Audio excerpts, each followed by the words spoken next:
श्री स्वामी समर्थ. मित्रांनो, स्वागत आहे आपली या माझ्या चॅनलवर तुमचे.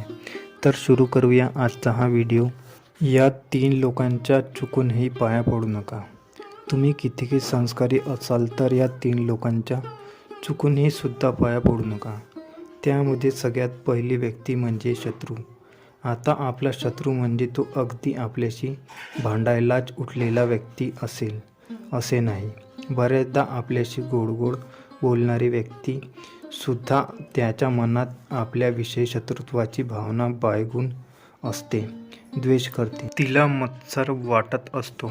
अशा व्यक्तीच्या पाया पडायला जाऊ नये, कारण आपण पाया पडल्याने त्याचा आपल्याला बद्दलच मत बदलणार नसतं. उलट त्याच्यात नकारात्मक भावनांचा परिणाम आपल्यावर होऊ शकतो. दुसरी व्यक्ती म्हणजे अधर्मी व्यक्ती आणि अनैतिक व्यक्ती. अधर्मी व्यक्ती म्हणजे धर्माने न वागणारी, जे आपले कर्तव्य करत नाही अशी व्यक्ती. अनैतिक म्हणजे प्राकृत्य करणारी व्यक्ती. अशा व्यक्तीच्या पाया पडून आपण पापाचे भागीदार का बनायचे. आणि तिसरी व्यक्ती म्हणजे अनोळखी व्यक्ती.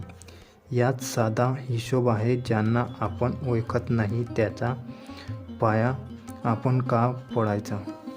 धन्यवाद.